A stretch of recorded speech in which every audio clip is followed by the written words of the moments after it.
Relief Society is a production of Winn City Studios. The following contains depictions of war, civilian casualties, and religious institutional conflicts. Listener discretion is advised.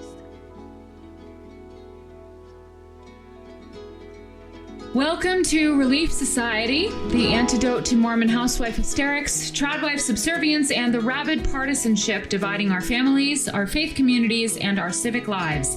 I'm your host, Allison. And I'm your co-host, Mele. And this podcast is about practical things everyday women like you and me can do to seek out and help those in need. Charity never faileth. Charity never faileth. So, how's it going, Mela? All right. Banter. Fine. I'm fine. How are you? You know how... Ooh, maybe just riff a little and we'll get right down to it. Right. So, I had the oil changed on my minivan today. Yep. Nothing quite as Utah as a Jiffy Lube waiting room full of toddlers. Yes, I remember when mine were little like that, breastfeeding while they worked on the car. Jiffy Boob. Wait, are we allowed to say boob? We'll label this one explicit. No, I know. I meant, because our guest today is... Banter concluded. Banter concluded. Hey, we could ask him, can you say boob on a podcast, Bishop? Well, it's your podcast. I would say that's between you and the Lord. But you wouldn't. Me personally, I would not. But then I don't have boobs. Right. So, I think you're in the clear. We can start clearing that up, Mele. I am here for you, Allison. So, let's jump right in. Today we have Bishop Bennett from the Wilton Ward on the pod. Thanks for coming on, Bishop. My pleasure. And Bishop Bennett is not only a great bishop, he's my bishop. So between Temple Recommends and Tithing Settlement, you might say he knows just about all there is to know about me. It's an honor and a privilege. Thank you. Likewise. And that's not all. Bishop Bennett actually works for a PR firm in Manhattan, isn't that right? You are correct. That is dead glamorous, Bish. Well, thank you very much, Mary. And what's your specialty, Bishop Bennett? Before the show, you were telling me that PR firms are like doctors. What kind of patients do you work on? The firm itself has a pretty broad list of clients. Automotive, consumer packaged goods, manufacturing, that sort of thing. We even have a couple of movie stars. Stop. Who? Oh, I can't tell you that. Come on. No. We have a very strict policy when I'm on church business. Understood. Yeah. So tell us about your role, Bishop Bennett. Absolutely. I lead the Office of Crisis Management. Mm-hmm. And what does that entail exactly? Well, when there's a scandal of any sort, especially in the C-suite, lawsuits, indictments, high-profile divorces, criminality, we try to make sure our clients have a voice in the stories that get told. When they're accused of crimes? Or when the crimes have been committed against them. It's a dangerous world out there. And we manage the reputational risk that is unfortunately part of the cost of doing business these days. And you're a fan of Relief Society? The pod, not the society. Oh, yes. Long-time listener, first-time caller. Ah, good one. Yes, very good. So you heard our episode last week, and honestly, I was so glad you called. Because, like I said before, not only are you a bishop, you're my bishop, and not only are you my bishop, but you're also a PR genius. Can I say PR genius? No. Well, you've been in public relations for what? Many years. Come on. 33 years this May. Wow. And at your firm, you lead the Office of Crisis Management. That I do. And you've also been sort of informally advising me on the pod. Is that fair to say? Informally. And our Gaza episode was a bit of a, would you call it a kerfuffle? I would say it was a good deal more than that. A brouhaha? Really? Definitely not. A dust-up? Let's call it a situation. And what's the situation exactly? Yes, we've had a lot of feedback, obviously. A lot of feedback. So how would you characterize, A, what you heard, B, what our audience heard? Listenership. Listenership? Yeah. Our numbers spiked really hard after that last episode. This isn't our audience per se. This is, I guess, what you'd call... going viral. Term of art.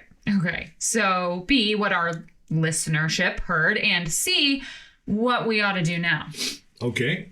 Well, I'll start with A, I guess. Sure. Well, what I heard, if I may say so, was two very savvy, very devout women Thank you. very bravely attempt to apply the mission of the Relief Society Seek out and help those in need. to one of the most, if not the most, intractable conflicts in human history. Yes. That's what we tried to do. And thanks for seeing We that. feel seen. But B, that's not what our listenership heard. No. But why? Why can't we talk about this? Why isn't everyone talking about this? Oh, I agree, Millie. This conflict deserves everyone's attention. More than that, everyone's fervent, sustained prayers. But we all went to seminary. Faith without works is dead. How can we know that 6,000 miles away, 1 million innocent children are on the brink of starvation and go about our lives like nothing is wrong? Okay, Melly. How can we live with ourselves if we do nothing? I think, this is hard. And it brings us to C. And C has two parts. First, what do we do about suffering in the world, especially when we don't always have the power to affect change? Okay, and second? Second, and this is the crisis management part, what do we do about the situation we have created? And the first part of that is, how do we keep you two, Allison and Mele, safe? I think we need to take a step back here and walk our audience through this. By all means. So we talked about this before the show. And first off, we need to let everyone know that law enforcement has been contacted. So Go ahead, Allison. in a first for the Relief Society pod, but certainly not a first for the Latter-day Saints, we've had some threats. And this is actually quite common in your work, right, Bishop? We take all threats seriously, especially doxing. Can you define that for our audience, Bish? Of course, doxing refers to the publication of personal information, particularly a person's home address online, which carries a significant implicit threat of violence. And what can you do if you've been doxxed? Well, this is important for anyone listening. If you've been threatened or your personal information has been published on the internet, call law enforcement immediately. Different jurisdictions will have different procedures for the removal of identifying information, but the main thing is to act right away so the folks in charge of keeping you safe can do their job. Now, some people try to contact the online platforms themselves, or worse, they don't take it seriously. But I'm here to tell you that doxing is very serious, and your first call should be to your local police. That's scary. I know it's unpleasant and complicated by the fact that the two of you are in different states. So in this case, because of the high-profile nature of the situation... Going viral. Exactly. Because of that, and because the title of your podcast also happens to be a registered trademark of the Church of Jesus Christ of Latter-day Saints... Oh no, really? Really. But don't worry, I made some calls, and the position of the First Presidency is that they support the good work you've done, and they have offered their help. You talked to the First Presidency? I can't really get into specifics on that, but yes. Stop. Really? Like I said, in any case, the two of you have been approved for a private security detail. Excuse me, Bishop Bennett, could you say that again? The First Presidency believes that given the continuing tensions in the Middle East and the exposure the two of you have had as a result of the episode, or episodes in question, and this is key, because of your righteous intentions... They said righteous? They did. Oh my goodness. When? Effective immediately. The units should be in place as we speak. Oh my goodness. And for how long?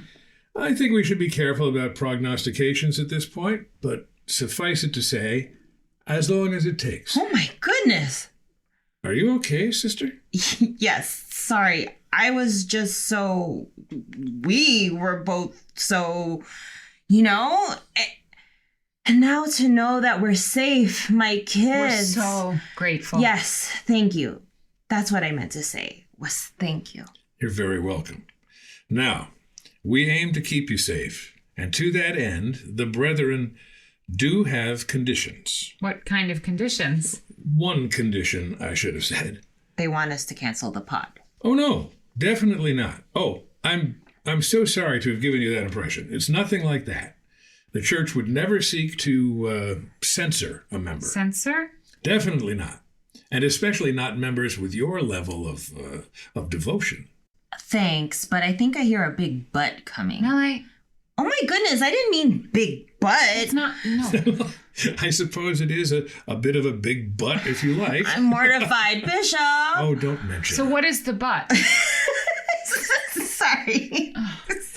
Sorry. Let me just pull myself together. Okay, go ahead. Quite all right. The condition is that, unfortunately, we need to walk back this business of Gaza, the teddy bears, and so on.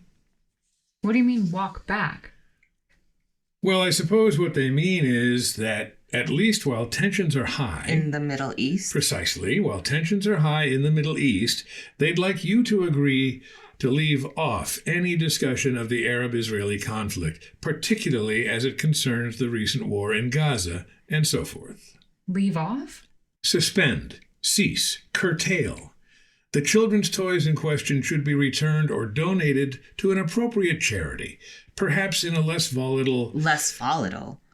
Where they might be more readily enjoyed by children in need. Okay. I think I understand, but if I may... Please? Great. I'm just going to repeat back to you what I understand, and could you validate or correct me as needed? Of course. So, on behalf of the brethren... The First Presidency. You're telling us to stop any discussion of Gaza on this pod, or we lose our security detail? No, forgive me. I should have been more precise. The security detail is yours as long as you need it. Phew. They want you to be safe, and that's why they feel it's not currently safe to continue any discussion on this particular topic on your podcast. For the foreseeable future. Correct.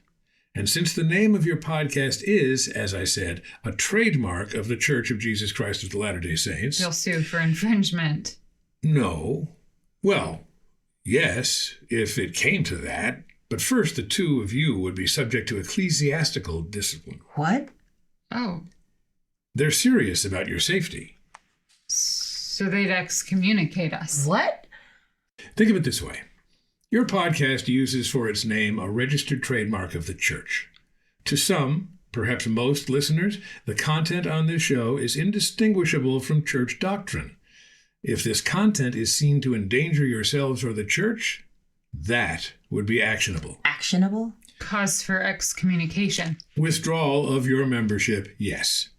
Effectively, you are speaking for the church on this podcast, which has been, and these are my words, laudable, joyous, and uplifting, until this recent unfortunate incident, which I will add was clearly not your intention to have spin out of control in the way it unfortunately has.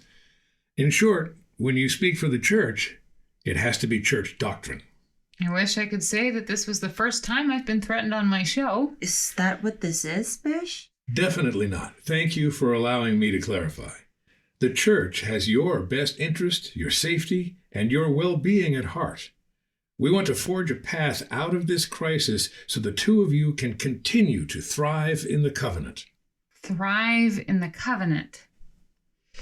Okay, so just to be clear, because I honestly haven't read a single word about this, what is the official church doctrine on the war in Gaza? There's no doctrine I'm aware of. Of course, the church wants peace. We pray for the afflicted, but we do not take a political side. We don't either. That's like our motto on the pod. Then I think we're aligned, aren't we? Yes. Yes. Thank you, Bishop. We're going to have to leave it there. Bishop Richard Bennett of the Wilton Ward in Wilton, Connecticut. Thank you for joining us on Relief Society.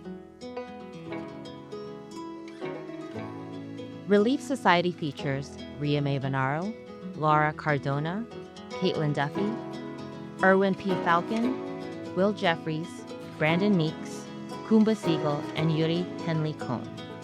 Audio engineering by Jon-Michael Taylor, casting support services by Breakdown Services. Relief Society is a production of Winn City Studios. Special thanks to Yale Benchers, CollectiveCT, TheaterWorks New Milford, and the state of Connecticut.